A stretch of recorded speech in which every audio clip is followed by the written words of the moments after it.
नमस्कार दोस्तों, मैं विष्णु कुमार आप सभी का अपने YouTube चैनल के इस वीडियो पर हार्दिक स्वागत करता हूं। दोस्तों, आज के इस वीडियो में हम लोग नॉन हिंदी क्वेश्चन पेपर से जुड़े कुल जितने सारे ऑब्जेक्टिव प्रश्न है उसी का सॉल्यूशन करने वाले हैं। दोस्तों, जैसा कि आप सभी को पता है कि आप लोगों का सेंटअप एग्जाम 19 नवंबर से स्टार्ट होने वाला है। दोस्तों, जो भी बच्चे मैट्रिक बिहार बोर्ड का फाइनल एग्जाम 2025 में देने वाले हैं उन बच्चों का ही सेंटअप एग्जाम 19 नवंबर से स्टार्ट होने वाला है। जिन बच्चों का नॉन हिंदी क्वेश्चन पेपर है 19 नवंबर को, वे बच्चे इस वीडियो को ध्यान से देखेंगे, क्योंकि इस वीडियो में मैंने नॉन हिंदी क्वेश्चन पेपर से जुड़े कुल जितने सारे ऑब्जेक्टिव प्रश्न है उसका ही सॉल्यूशन दिया है। तो आइए बिना देर किए स्टार्ट करते हैं अपने आज के इस वीडियो क्लासेज को। दोस्तों, आप लोगों के नॉन हिंदी क्वेश्चन पेपर से संबंधित जो सब्जेक्ट कोड रहेंगे वो रहेंगे 106। ठीक है, जो दोस्तों आप लोगों के सेंटर पे एग्जाम में नॉन हिंदी क्वेश्चन पेपर दिया जाएगा उसका सब्जेक्ट कोड 106 रहेगा। आप लोग इसे जरूर से मैच कर लीजिएगा। ठीक है, और साथ ही हिंदी के बगल में लिखा रहेगा NLH, इसे भी आप लोग जरूर से मिला लीजिएगा। दोस्तों, इस क्वेश्चन पेपर में आप लोगों का टोटल प्रश्न रहेगा 100, जिनमें से आपको 85 प्रश्न का सही जवाब देना है। यहाँ हम बात करते हैं पहले नंबर के प्रश्न का। ठीक है दोस्तों, पहला सवाल है, रमजान के कितने रोज़ों के बाद ईद आती है? आप लोगों को बताना है कि रमजान के कितने रोज़ों के बाद ईद आती है। तो दोस्तों, इसका सही जवाब होगा 30 रोज़ों के बाद ईद आती है, इसलिए पहला का सही ऑप्शन नंबर सी हो जाएगा।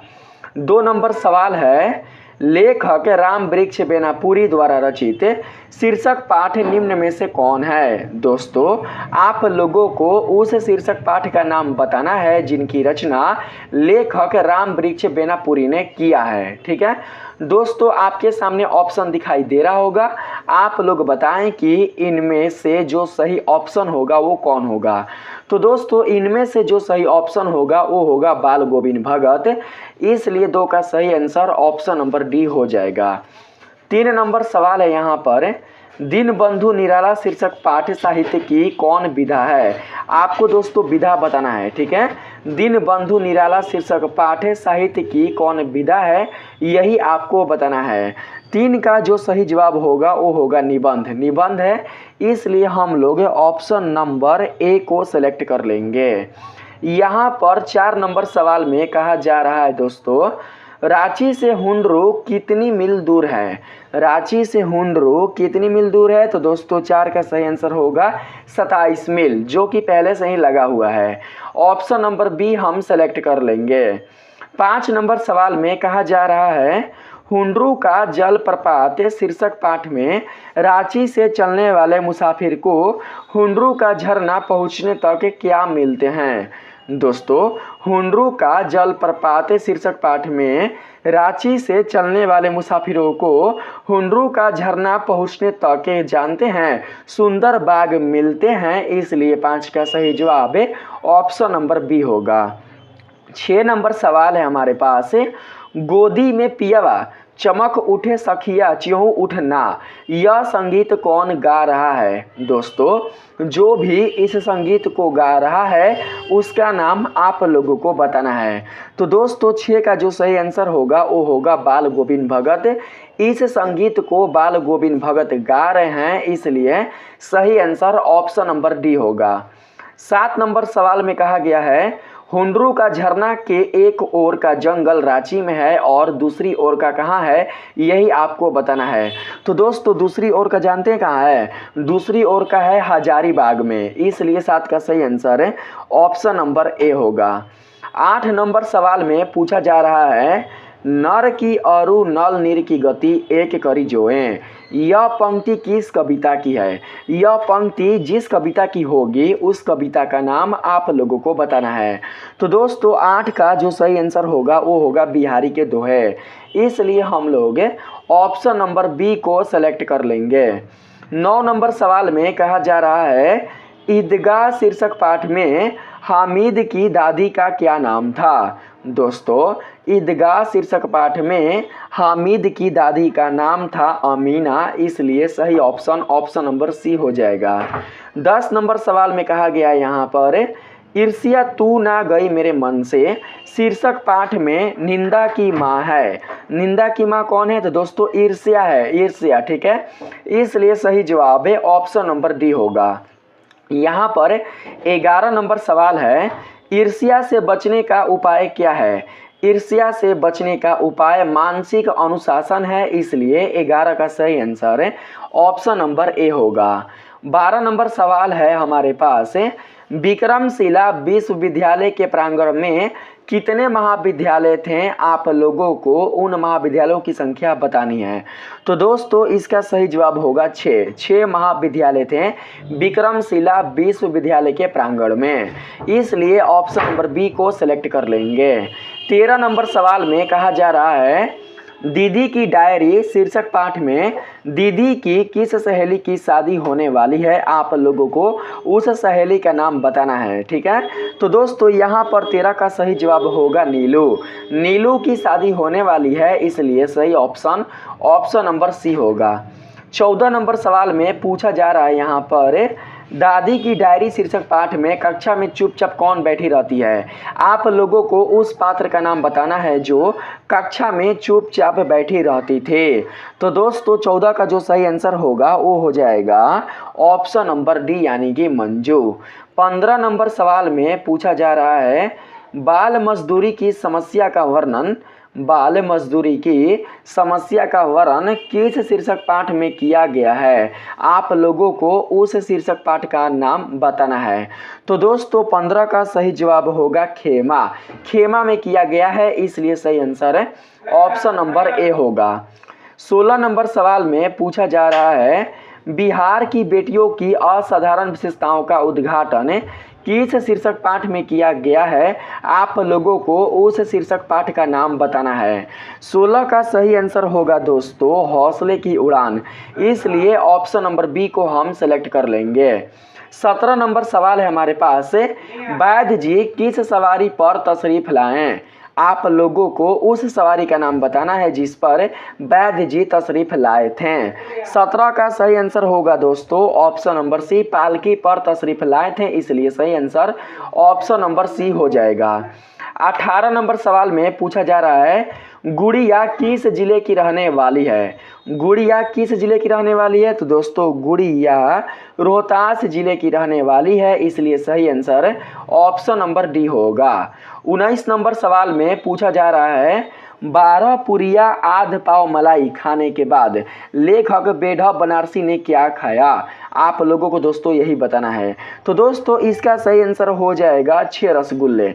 6 रसगुल्ले दोस्तों उन्होंने खाए थे, इसलिए सही आंसर है ऑप्शन नंबर ए होगा। 20 नंबर सवाल में पूछा जा रहा है दोस्तों, संध्या को अब दिन जाता ढल सूरज चलते हैं।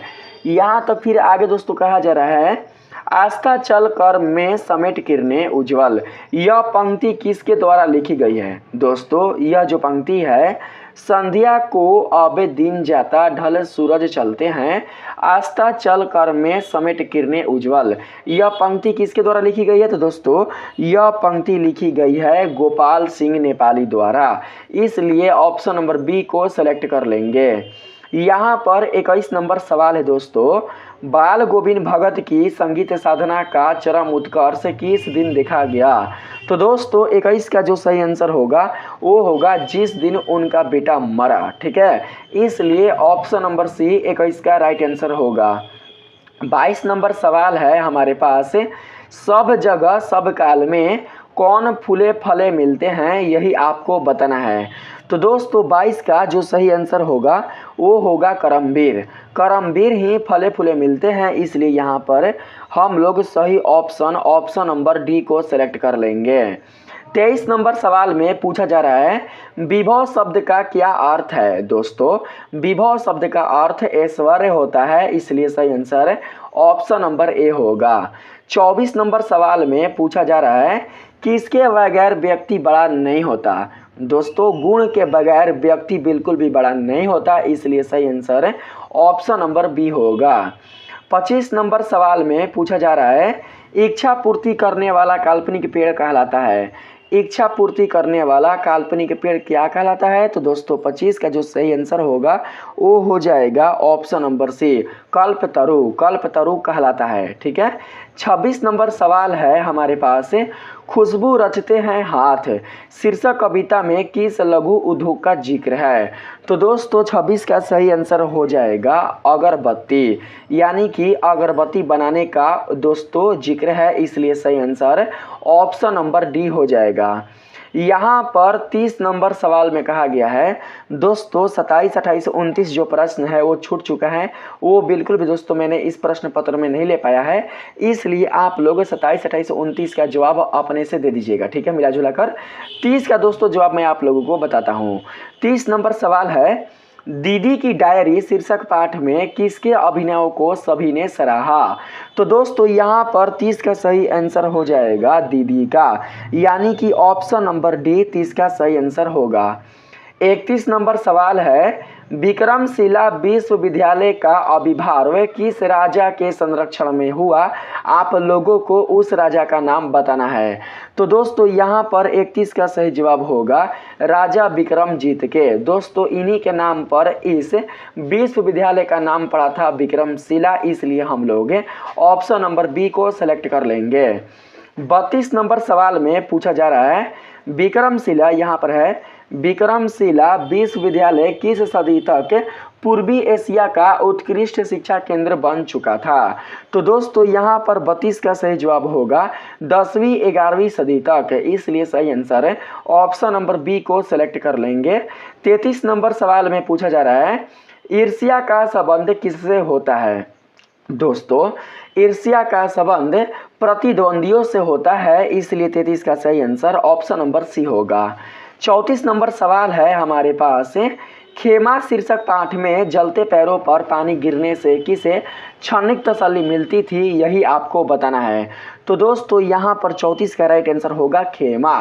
खेमा को तसल्ली मिलती थी, इसलिए सही answer option number D select कर लेंगे। 35 नंबर सवाल में पूछा जा रहा है जैनब खानम के पिता का क्या नाम था। जैनब खानम के पिता का क्या नाम था दोस्तों। तो दोस्तों इसका सही आंसर हो जाएगा Mohammad Mansoor Khan. Option number A 35 का राइट आंसर होगा। 36 नंबर सवाल में पूछा जा रहा है यहाँ पर अपने गांव के मध्य विद्यालय में प्रधानाध्यापक का पद किसे स्वीकार किया। ठीक है, किसने स्वीकार किया दोस्तों, यहाँ पर है किसने स्वीकार किया। यहाँ पर 36 का सही आंसर हो जाएगा कर्पूरी ठाकुर ने, इसलिए ऑप्शन नंबर बी 36 का राइट आंसर होगा। दोस्तों मेरे मोबाइल का स्क्रीन फूटा हुआ है, क्वेश्चन दिखाई नहीं दे रहा है, इसलिए दोस्तों कहीं कहीं क्वेश्चन गड़बड़ हो जा रहा है, ठीक है। 37 नंबर सवाल में पूछा जा रहा है कर्पूरी ठाकुर को कब गिरफ्तार किया गया। दोस्तों कर्पूरी ठाकुर को जब गिरफ्तार किया गया था वो दोस्तों जो ईस्वी था वो था, जानते हैं कितना, वो था 23 अक्टूबर 1943, इसलिए सही ऑप्शन नंबर सी हो जाएगा। 38 नंबर सवाल में पूछा जा रहा है शिव से मिली थी, शिव से क्या मिली थी। तो दोस्तों शिव से मिली थी भवानी, इसलिए ऑप्शन नंबर डी हमारा राइट आंसर होगा। 39 नंबर सवाल में पूछा जा रहा है दोस्तों गठरी काठ में चापी रहे तुम खुलत नहीं शुद्ध रस भीने, किस कविता की पंक्ति है। आप लोगों को उस कविता का नाम बताना है जिसकी यह पंक्ति है। तो दोस्तों यहाँ पर 39 का सही आंसर होगा पीपल, इसलिए हम लोग ऑप्शन नंबर डी को सेलेक्ट कर लेंगे। 40 नंबर सवाल में कहा जा रहा है पागा शब्द का क्या अर्थ है। पागा शब्द का जो अर्थ है वो क्या होता है। तो दोस्तों पगड़ी होता है, पगड़ी, इसलिए ऑप्शन नंबर बी सेलेक्ट कर लेंगे। 41 नंबर सवाल है वीर शिवाजी की गाथाएं किसकी यादें जुबानी थी। दोस्तों जो प्रश्न है वो है, वीर शिवाजी की गाथाएं किसको याद जुबानी थी। तो दोस्तों यहाँ पर सही आंसर होगा 41 का ऑप्शन नंबर सी, लक्ष्मीबाई की जुबानी थी, इसलिए ऑप्शन नंबर सी हमारा 41 का राइट आंसर होगा। 42 नंबर सवाल है, कलकत्ता छोड़ने के बाद दीनबंधु निराला कहाँ रहे। कलकत्ता छोड़ने के बाद दीनबंधु निराला लखनऊ और प्रयाग में रहे, इसलिए सही आंसर ऑप्शन नंबर डी होगा। 43 नंबर सवाल है, चमक उठी सन 57 में वह तलवार पुरानी थी, किस शीर्षक कविता की पंक्ति है। तो दोस्तों यह जो पंक्ति है वो है झांसी की रानी से, ठीक है, इसलिए हम लोग 43 का सही आंसर ऑप्शन नंबर ए को सिलेक्ट कर लेंगे। 44 नंबर सवाल में कहा गया है, लेखक रामधारी सिंह दिनकर ने ईर्ष्या को क्या कहा। दोस्तों लेखक रामधारी सिंह दिनकर ने ईर्ष्या को कहा था अनोखा वरदान, इसलिए ऑप्शन नंबर बी को हम सेलेक्ट कर लेंगे। 45 नंबर सवाल में पूछा जा रहा है, लेखक प्रेमचंद लिखित कहानी है। दोस्तों लेखक जो प्रेमचंद है उन्होंने किस कहानी को लिखा है, आप लोगों को उस कहानी का नाम बताना है। तो दोस्तों यहाँ पर 45 का सही जवाब होगा ऑप्शन नंबर डी, ठीक है, ठेस कहानी को लिखा है, हम लोग ऑप्शन नंबर डी को सेलेक्ट कर लेंगे। 46 नंबर सवाल में दोस्तों ठेस को नहीं लिखा है, ईदगाह को लिखा है, ईदगाह को। 45 का सही आंसर दोस्तों ईदगाह होगा, ईदगाह को लिखा है, यहाँ पर ठेस बिल्कुल भी नहीं होगा, ठीक है।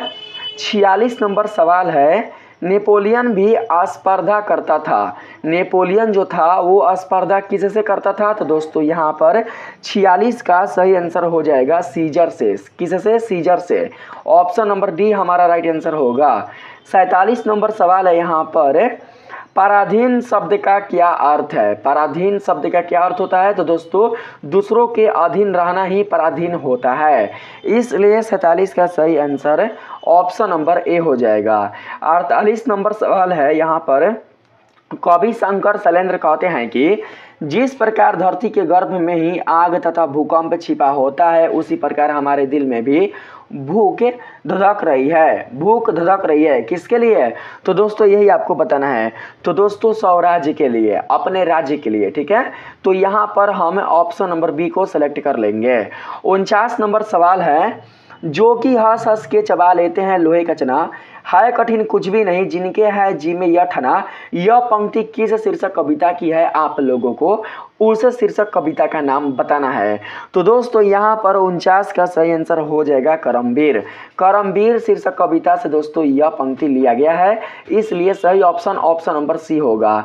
50 नंबर सवाल में पूछा जा रहा है दोस्तों, बिहारी के दोहे शीर्षक कविता में कहा गया है कि विपत्ति या दुख की घड़ी में व्यक्ति को क्या नहीं होना चाहिए। तो दोस्तों हताश निराश बिल्कुल भी नहीं होना चाहिए, इसलिए 50 का सही आंसर ऑप्शन नंबर डी हो जाएगा। यानी कि हमें अपने धैर्य को बनाकर रखना चाहिए, हमें बिल्कुल भी दोस्तों अपने लाइफ में दोस्तों बिल्कुल भी बेचैन नहीं होना चाहिए, ठीक है, बिल्कुल भी दोस्तों हताश निराश नहीं होना चाहिए। 51 नंबर सवाल है, यहाँ पर इल्म शब्द का क्या अर्थ है। इल्म शब्द का क्या अर्थ होता है। तो दोस्तों इल्म शब्द का अर्थ होता है शिक्षा, ऑप्शन नंबर ए हमारा राइट आंसर होगा। 52 नंबर सवाल है, यहाँ पर मैं कहता तू जागत रहियो, तू रहता है सोई रे, मैं कहता निर्मोह रहियो, तू जाता है मोही रे। किस शीर्षक कविता की पंक्ति है। ऑप्शन आपके सामने है, ऑप्शन को देखकर बताइए कि यह किस शीर्षक कविता की पंक्ति है। तो दोस्तों इसका जो सही आंसर होगा 52 का वो हो जाएगा ऑप्शन नंबर बी, कबीर के पद की दोस्तों यह पंक्ति है, ठीक है। यहाँ पर है 53 नंबर में, गोपाल सिंह नेपाली रचित कविता निम्न में से कौन है। गोपाल सिंह नेपाली द्वारा रचित जो कविता है वो कौन है। तो दोस्तों यहाँ पर 53 का सही आंसर हो जाएगा खुशबू रचते हैं हाथ, ऑप्शन नंबर डी 53 का सही आंसर होगा। 54 नंबर सवाल है हमारे पास, रानी गई सिधार चीता अब उसकी दिव्य सवारी थी, किस कविता की पंक्ति है। तो दोस्तों झांसी की रानी, ठीक है। 54 का सही आंसर होगा ऑप्शन नंबर डी। यहाँ पर 55 नंबर सवाल है, द का उच्चारण स्थान है। दोस्तों द का जो उच्चारण स्थान है वो है दांत, इसलिए सही आंसर ऑप्शन नंबर डी होगा। 56 नंबर सवाल में पूछा जा रहा है, तलाबी सा, मूर्धनी सा, दंती सा ह कौन व्यंजन है। दोस्तों ये व्यंजन उस्मीय है, इसलिए हम लोग ऑप्शन नंबर बी को सेलेक्ट कर लेंगे। यहाँ पर 57 नंबर सवाल में कहा गया है, निम्न में शुद्ध शब्द कौन है? दोस्तों निम्न में शुद्ध जो शब्द है वो कौन है बताते हैं। यहाँ पर गलत है, ये भी गलत है, उपर्युक्त है, उपर्युक्त है। दोस्तों 58 का सही आंसर हो जाएगा हई है, हई सही है, हई गलत है, ठीक है। 58 का सही आंसर डी होगा। 59 नंबर सवाल है यहाँ पर, गया कौन संज्ञा है? गया, गया एक शहर का नाम है दोस्तों। तो दोस्तों जाहिर सी बात है कि व्यक्तिवाचक संज्ञा है, इसलिए ऑप्शन नंबर ए हमारा राइट आंसर होगा। 60 नंबर सवाल है, निराशा शब्द कौन लिंग है? दोस्तों 60 का सही आंसर होगा स्त्रीलिंग। निराशा एक स्त्रीलिंग शब्द है। 61 नंबर सवाल है, नासिका शब्द है, नासिका कौन सा शब्द है? तो दोस्तों तसम, इसलिए ऑप्शन नंबर ए सेलेक्ट कर लेंगे। 62 नंबर सवाल में कहा गया है, पेड़ से पत्ते गिरे, यह किस कारक का उदाहरण है? आप लोगों को उस कारक का नाम बताना है जिसका उदाहरण पेड़ से पत्ते गिरे हैं। इसलिए यहाँ पर दोस्तों हम लोग 62 का सही आंसर ले लेंगे संप्रादन कारक का, इसलिए ऑप्शन नंबर सी हमारा राइट आंसर होगा। 63 नंबर सवाल में पूछा जा रहा है दोस्तों, आयुष्मान शब्द का स्त्रीलिंग रूप क्या है? आयुष्मान शब्द का स्त्रीलिंग रूप जो होता है वो होता है दोस्तों आयुष्मती, इसलिए ऑप्शन नंबर सी हमारा राइट आंसर हो जाएगा। 64 नंबर सवाल में पूछा जा रहा है, यह मेरा चचेरा भाई सुधीर है, यह किस सर्वनाम का उदाहरण है? दोस्तों यह संबंधवाचक सर्वनाम का उदाहरण है, इसलिए सही आंसर ऑप्शन नंबर ए होगा। 65 नंबर सवाल में पूछा जा रहा है दोस्तों यहाँ पर, जाति शब्द का विशेषण है, जाति शब्द का जो विशेषण है वो दोस्तों हो जाएगा जातीय, इसलिए यहाँ पर ऑप्शन नंबर ए 65 का सही आंसर होगा, ठीक है। जातीय बिल्कुल भी नहीं होगा, जातीय होगा, ठीक है। ऑप्शन नंबर ए राइट आंसर होगा। 66 नंबर सवाल में कहा गया है, क्रिया के उस रूपांतर को जिससे उसके कार्य व्यापार का समय और उसकी पूर्ण अथवा अपूर्ण अव्यवस्था का, अव्यवस्था नहीं है अवस्था है, ठीक है, अवस्था का बोध हो उसे क्या कहते हैं? दोस्तों एक बार फिर से पढ़ लीजिए अच्छे से, क्रिया के उस रूपांतरण को जिससे उसके कार्य व्यापार का समय और उसकी पूर्ण अथवा अपूर्ण अवस्था का बोध हो उसे क्या कहते हैं? तो दोस्तों उसे कहा जाता है क्रिया, इसलिए यहाँ पर हमारा सही आंसर होगा ऑप्शन नंबर सी, ठीक है। यहाँ पर है 67 नंबर सवाल में, उत्पत्ति की दृष्टि से शब्द कितने भेद हैं? ठीक है, उत्पत्ति की दृष्टि से शब्द के कितने भेद होते हैं? तो दोस्तों इसका सही आंसर हो जाएगा 4। शब्द के 4 भेद होते हैं, तत्सम, तद्भव, देशज, विदेशज, इसलिए ऑप्शन नंबर सी सेलेक्ट कर लेंगे। 68 नंबर सवाल है हमारे पास, ऐसे शब्द जो 2 शब्दों के मेल से बनते हैं और जिनके खंड सार्थक होते हैं कहलाते हैं, ये क्या कहलाते हैं दोस्तों? तो यौगिक कहलाते हैं, इसलिए सही आंसर ऑप्शन नंबर डी होगा। 69 नंबर सवाल में है, संतोष शब्द में उपसर्ग है, संतोष शब्द में उपसर्ग सम होगा, इसलिए ऑप्शन नंबर ए हमारा राइट आंसर होगा। 70 नंबर सवाल है, हसौड़ शब्द में प्रत्यय है, हसौड़ शब्द में प्रत्यय है ओड़, इसलिए ऑप्शन नंबर बी हमारा राइट आंसर हो जाएगा। 71 नंबर सवाल है दोस्तों, प्रतिदिन शब्द कौन समास है? प्रतिदिन शब्द अव्ययी भाव समास है, इसलिए सही आंसर ऑप्शन नंबर सी होगा। 72 नंबर सवाल में पूछा जा रहा है, जाता रहता था किस पदबंध का उदाहरण है? तो दोस्तों यहाँ पर 72 का सही आंसर हो जाएगा क्रिया पदबंध का, ठीक है, क्योंकि इसमें क्रिया आ रहा है ना, इसलिए ऑप्शन नंबर डी हमारा राइट आंसर हो जाएगा। 73 नंबर सवाल में पूछा जा रहा है, पानी वर्षा किस वाक्य का उदाहरण है? दोस्तों ये तो सरल वाक्य है, इसलिए ऑप्शन नंबर ए हमारा राइट आंसर होगा। 74 नंबर सवाल में पूछा जा रहा है, निम्न में से कौन वाक्य अशुद्ध है? अशुद्ध वाक्य बताना है। पिताजी ने मुझसे कहा, ये सही है, वे अच्छे डॉक्टर हैं। दोस्तों यहाँ पर ये भी अच्छा ही लग रहा है। मीरा एक प्रसिद्ध कवि थी। दोस्तों मीरा एक लड़की है, मीरा एक प्रसिद्ध कवित्री थी होगा, ना कि कवि थी, इसलिए सही आंसर ऑप्शन नंबर सी होगा, ठीक है। यहाँ पर बात करते हैं हम लोग 75 नंबर सवाल में, इसमें कहा गया है, नौका शब्द का पर्यायवाची है, नौका शब्द का पर्यायवाची होता है तरनी, इसलिए सही आंसर ऑप्शन नंबर ए होगा। 76 नंबर सवाल में है, आकाश शब्द का विलोम है, आकाश शब्द का विलोम पाताल होता है, इसलिए ऑप्शन नंबर बी हमारा राइट आंसर होगा। 77 नंबर सवाल में पूछा गया है जिसकी 4 भुजाएं हैं के लिए एक शब्द है। तो दोस्तों चतुर्भुज होगा, इसलिए 77 का सही answer option number C select कर लेंगे। 78 नंबर सवाल में कहा गया है ईंट से ईंट बजाना मुहावरे का अर्थ क्या है। दोस्तों ईंट से ईंट बजाना मुहावरे का सही अर्थ होता है युद्धात्मक विनाश लाना, इसलिए सही आंसर होगा ऑप्शन नंबर डी। ठीक है, यहाँ पर कसर ना छोड़ना भी दोस्तों हो सकता है। कौन ले ले यहाँ पर 78 का सही आंसर। दोस्तों 78 का सही आंसर हो जाएगा ईंट से ईंट बजाना का युद्धात्मक विनाश लाना, कसर ना छोड़ना। दोस्तों आप लोग कसर ना छोड़ना लीजिएगा, कसर ना छोड़ना। ठीक है, आप लोग ऑप्शन नंबर बी सेलेक्ट कर लीजिएगा। ठीक है, ये दोस्तों ज़्यादा मतलब कि ज़्यादा हो जा रहा है, ये थोड़ा सा बहुत मतलब कि ज़्यादा हो जा रहा है और सटा अधिक हो जा रहा है युद्धात्मक विनाश लाना, इसलिए आप लोग कसर ना छोड़ना, ये सही रहेगा। ऑप्शन नंबर बी आपका राइट आंसर होगा। 79 नंबर सवाल में कहा गया है ना रहेगा बांस ना बजेगी बांसुरी, इस लोकगीति का क्या अर्थ है। तो दोस्तों ना कारण होगा ना कार्य होगा। ठीक है, तो दोस्तों हम लोग ऑप्शन नंबर ए सेलेक्ट कर लेंगे। 80 नंबर सवाल है हमारे पास, निम्न में अशुद्ध शब्द कौन है। दोस्तों निम्न में अशुद्ध शब्द है मनहर, इसलिए ऑप्शन नंबर ए हमारा राइट आंसर हो जाएगा। ठीक है, यहाँ पर बात करते हैं दोस्तों, कर चुका है, रुकिए मैं इसे बुला देता हूँ आप लोगों के लिए। आइए गया है, कट गया है, आ गया। 81 नंबर सवाल में कहा गया है घर आंगन शब्द कौन समास है। दोस्तों घर आंगन दोनों दोस्तों शब्द प्रधान है, इसलिए हम लोग द्वंद्व समास सेलेक्ट कर लेंगे ऑप्शन नंबर बी को। ठीक है, 82 नंबर सवाल में पूछा जा रहा है जो पिता की हत्या कर चुका है के लिए एक शब्द है। जो पिता की हत्या कर चुका है उसे क्या कहा जाता है।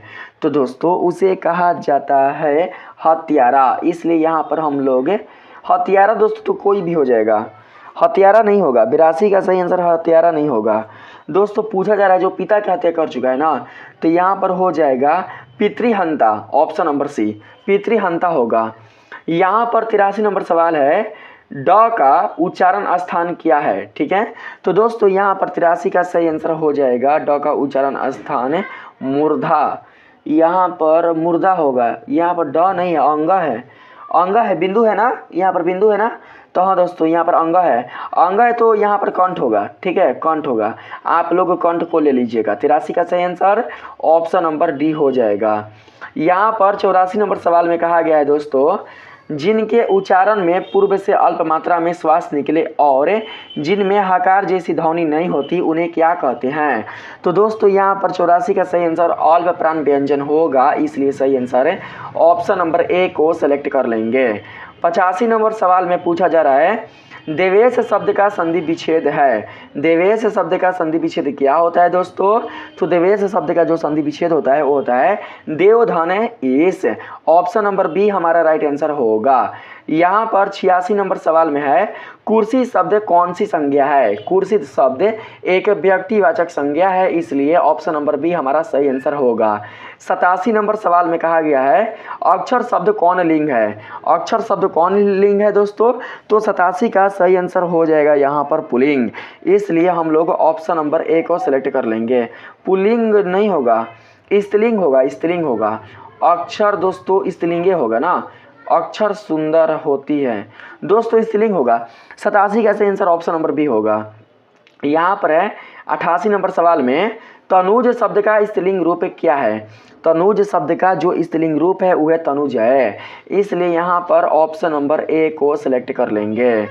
यहाँ पर 89 नंबर सवाल में कहा गया है संज्ञा के जिस रूप में किसी वस्तु के अलग होने का भाव प्रकट होता है उसे क्या कहते हैं।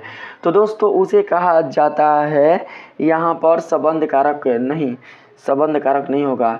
संज्ञा के जिस रूप से किसी वस्तु के अलग होने का भाव प्रकट होता है उसे क्या कहते हैं, कारक में बताना है। ठीक है, तो दोस्तों यहाँ पर हो जाएगा, जानते हैं कर्ता ने कर्म को करण से, संप्रादन को के लिए आपादन से, आपादन होगा ऑप्शन नंबर डी, आपादन होगा। ठीक है, आपादन होगा, ऑप्शन नंबर डी को सिलेक्ट कर लेंगे।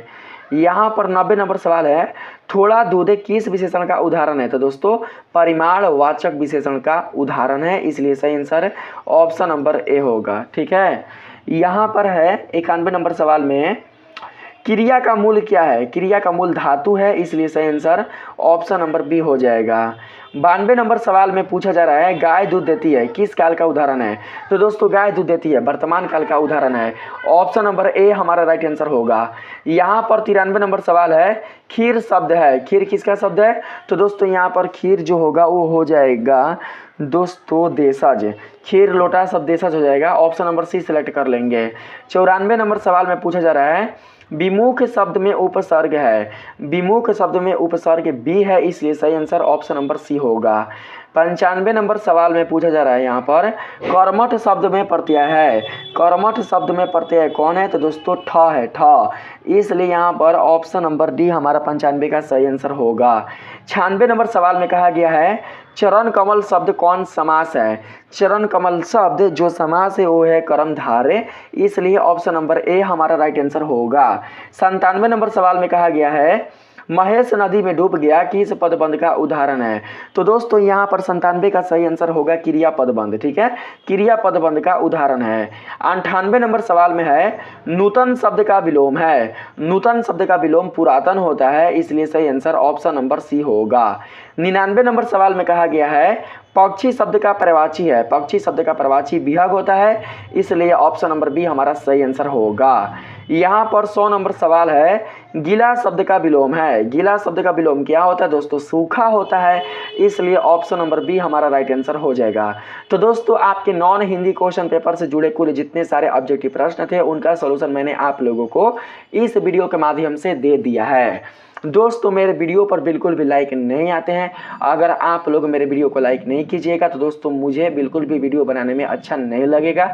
इसलिए दोस्तों यदि आप चाहते हैं कि मैं आप लोगों के लिए आपके एग्ज़ाम से संबंधित जो क्वेश्चन पेपर है उसके आंसर की के बारे में बताऊं, तो दोस्तों आप लोग मेरे वीडियो को लाइक कीजिए और मेरे वीडियो को ज़्यादा से ज़्यादा अपने दोस्तों तक शेयर कीजिए।